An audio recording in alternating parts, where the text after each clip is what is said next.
Welcome back to my channel, Famous and Fabulous. The mystery of Curly Howard is finally solved, and isn't good. The birth of Curly Howard, October 22. Jerome Lester Horwitz, Brooklyn, New York, 1903. Growing up in a Jewish working-class household, Curly was frequently eclipsed by his more aggressive brothers. But it swiftly became clear that Curly possessed a unique talent for making others laugh. Despite his innate shyness and quietness off stage, he had a total transformation.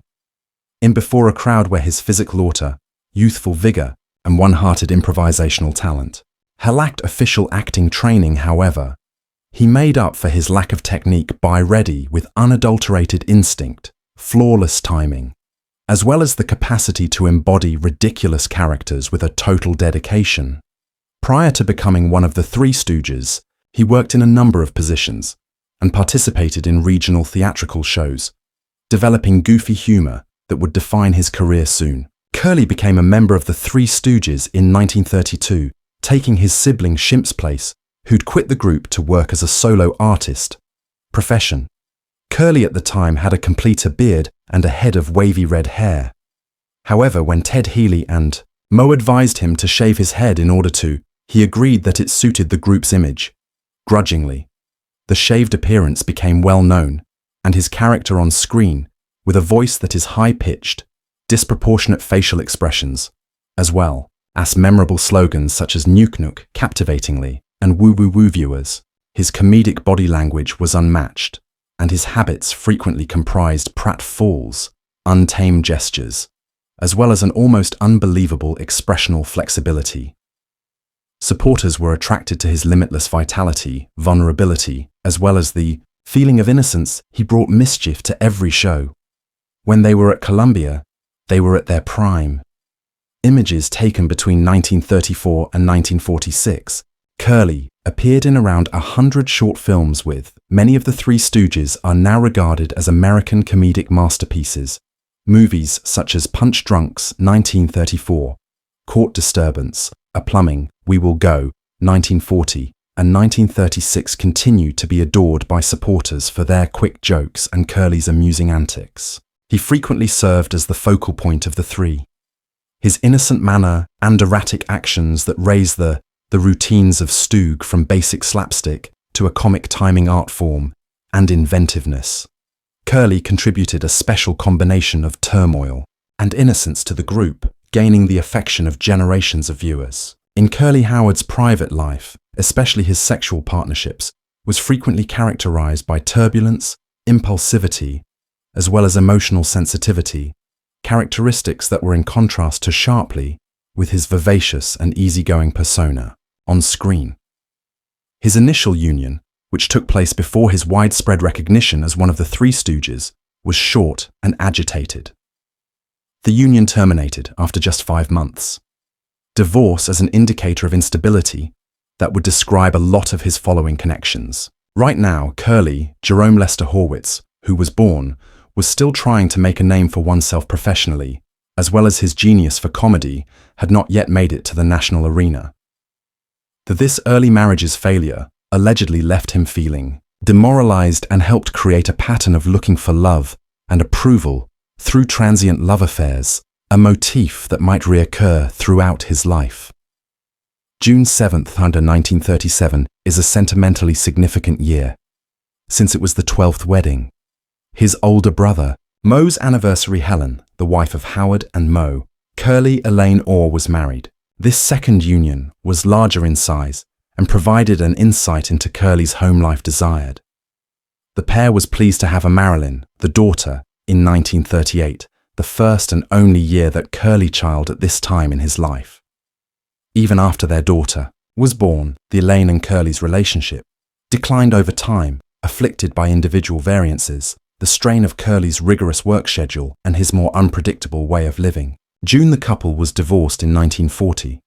As Curly kept up any communication with his daughter, Elaine's separation was a very intimate setback, and one that probably played a part in the emotional and his physical condition started to deteriorate during the ensuing years. In the aftermath of Curly's second divorce, his well-being started a downward course that would worsen within the ensuing 10 years. already prone to weight fluctuations, he started to acquire a significant amount of weight in this period, a modification that was both apparent and worrisome to his relatives and co-workers. Adding to this, the problem was the development of hypertension. A situation was probably made worse by both his physical state and the strains of life in the spotlight and on the road. In contrast to the lively swell character he played in short films, the actual Curly more and more suffered from exhaustion and elevated blood pressure, as well as numerous other health issues that would afflict him throughout the remainder of his life. The requirements of being only one of the Three Stooges members made these situations worse. In the world, during World War II, their filmmaking, the schedule was put on hold for about 7. The Stooges dedicated many months of the year to their time to attend live events and appearances that raise US morale military members. These excursions took them both domestically and abroad, frequently involving several performances per day, demanding journey and uncertain circumstances. Despite being designed to assist, these performances by the troops were emotionally and physically taxing, exhausting, especially for Curly, whose health has weakened.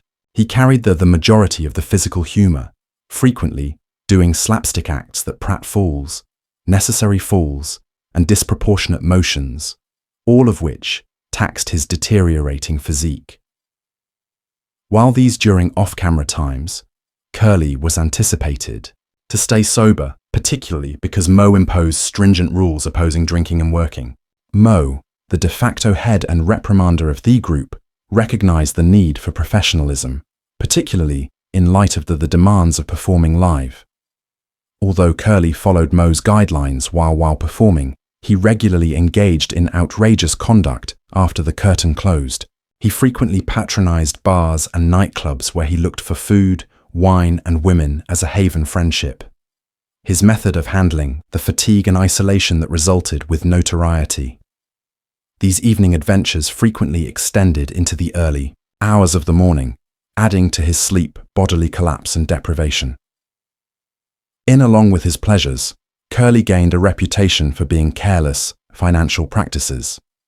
He received a substantial revenue from his employment with the Stooges, but he didn't really comprehend of handling finances. He frequently used his profits as soon as they were given to him, spending lavishly on pricey dinners, expensive jewelry, booze, and presents for amorous partners. He had pants, too, for buying real estate, frequently on impulse, without giving the financial consequences. This carelessness with money brought him very near bankruptcy on several times. Understanding given the gravity of the situation, Mo took serves as his brother's unofficial source of advisor. He did more than just assist Curly, create a budget, but also assumed the arduous process of filing his income taxes returns, guaranteeing that a minimum of a modicum of financial security was kept up. Mo's action was not just a useful need and a deep manifestation of brotherly care, highlighting the profound kinship ties that kept the Stooges behind the scenes together.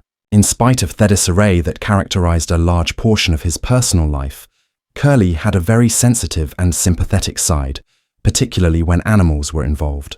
Specifically, dogs provided him with solace and happiness, acting as devoted friends who provided without conditions affection. Throughout the numerous trips and tours connected to his profession, Curly would often come upon stray or abandoned canines. He had a reputation for quickly relationships with these creatures, frequently feeding, taking care of them, when adopting them outright if at all possible. On several times, he brought these dogs with him when he travels, unwilling to abandon them, till there was a suitable home available. This practice frequently shocked his peers, performers as well as hotel employees, who were, having never seen a man of his stature carrying several animals from one community to another. When not at home, while touring or filming, Curly maintained a number of dogs as household pets. His fondness for them, one of the few constants, was animals, and stabilizing influences in his life, displaying a softer, more caring side that stood in sharp contrast to the chaotic whirlwind of his romantic and professional life affairs. In a sincere attempt to offer consistency and enhance his brother's declining condition, Mo persistently urged Curly to locate a dependable, loving partner who could provide assistance, emotionally bind him.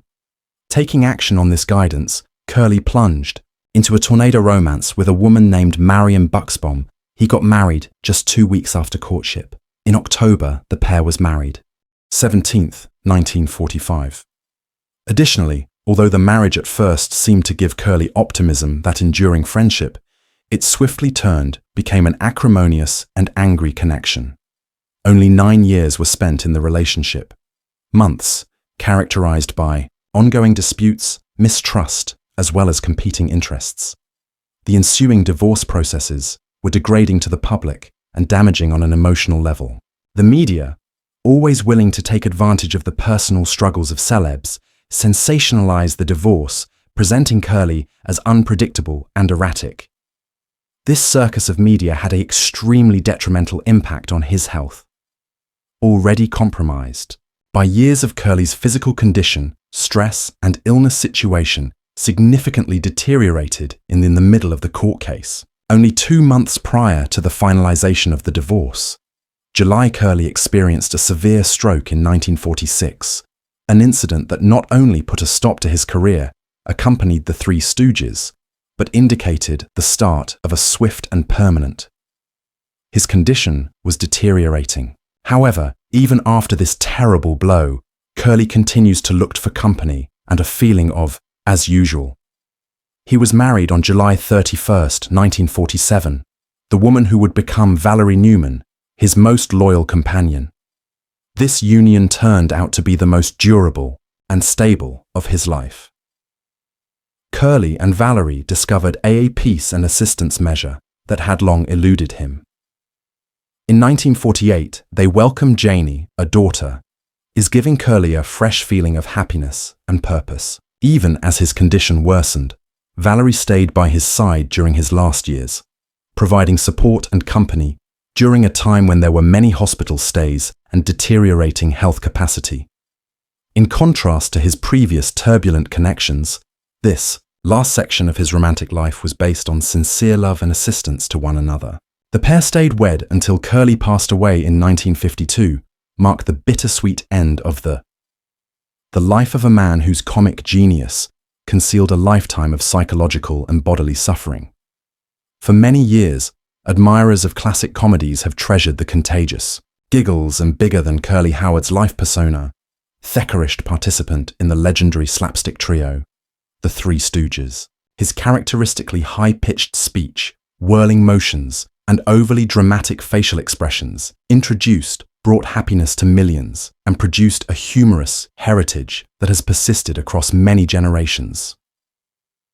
However, underlying the exuberant behavior and flurry of excitement that characterized his screen presence, there was a considerably more sinister, more terrible tale, one that was long hidden by misreported facts, studio silence, considering the characteristics of Hollywood's propensity must do whatever it takes to keep its stars safe. Now that the freshly released discovered records, medical documents, with family, letters, the enigma about Curly Howard's unexpected deterioration of the body and mind has finally been disassembled, and what has resulted in light is both tragic and disturbing. The well-known Jerome Lester Horwitz, nicknamed Curly, led a life that was full of inconsistencies. He was quiet, sensitive, and reserved off-screen. Surprisingly uneasy about his appearance and function in the entertainment, the world. Though the most well-liked stood the test of time in their prime, but viewers witnessed a charming clown, those near Curly noticed a man who frequently battled loneliness, sadness, and a deep feeling of inadequacy. Though the source of these difficulties can be more realized now as a result of fresh insight into his personal life, a large portion of which had stayed buried as a result of lack of records. Nowadays, mental health is a subject of candid discussion, was then shrouded with guilt and miscommunication. Curly's unpredictable actions, regular absences from the set, and abrupt mood fluctuations were confined to the demanding pace and the demands of celebrity of his labor. However, we now know that they were signs of even more serious problems. Medical professionals re-examining his situation think Curly could have experienced bipolar illness without a diagnosis, or another worsened neuropsychiatric condition by his excessive drinking a recognized coping method he employed to address his inner chaos. These disclosures provide a terrible background to his latter years that were characterized by a quick both mental and physical degradation. Curly suffered in 1946 a severe stroke when only 42 years old during the production of the short film Half-Wit's Vacation, unexpectedly terminating his work as a stooge full-time. Many admirers believed it was a singular health incident brought on by stress or unhealthy behaviors. However, deeper according to the report, Curly had been suffering from temporary ischemic attacks, several strokes, and years of earlier warning indicators that were sadly disregarded or incorrectly attributed. Even more concerning, perhaps, is the way that the Columbia Pictures studio system was handled him in this period. Rather than providing him with ongoing medical assistance or letting him have enough sleep, the studio encouraged him to continue performing for as long as he had the physical capacity. Being afraid of the without him, the trio's success would wane. Presence, memoranda from the studio during that time show a startling lack of consideration for Curly's well-being, recommending that he be supported for one additional image or that his condition be concealed to keep the public away. Worry. His older brother, Mo Howard, and another Stooge attempted to promote behind the scenes for him, but even Mo's, the extent of impact could only be so great in a system that puts profits first over individuals. Following the stroke, Curly spent his latter years of almost complete anonymity, bouncing between short-term stays and care institutions with relatives. He made an effort to return, makes a fleeting appearance in the 1947 short Keep That Lion in Your Hand. However, the man who once amazed crowds with his dynamic, now brilliance, was weak, perplexed, and he was obviously older than his years. Additionally, blows came next, leaving him incapable. When he passed away, at 48 years old, in January 1952, the most people have forgotten the man who it had laughed once. His death was written about in the media, but without the praise or honor his accomplishments well earned. The recent disclosure extracted from family records, testimonies from behind the scenes, and unnoticed medical records provide a disturbing image of a man who donated everything to bring happiness to others. Even though the collapse of his own existence, Curly Howard was more than just a time-lost comedian. He was a really weak person, failed by an ineffective system, know how to take care of him. The riddle of his downfall isn't not at all a mystery, no longer. It's a tale of disregard, shame, and the cost regarding celebrity in a time when people were expected to laugh at all costs. Ultimately, resolving the mystery surrounding Curly Howard hasn't brought the fans may have looked for comfort. Rather, it compels us to face the reality of the laughing, which even people who provide joy to the world can endure in silence, and that, occasionally, the most hilarious people conceal the most suffering. We didn't want this to end, but he deserves to be the one recalled by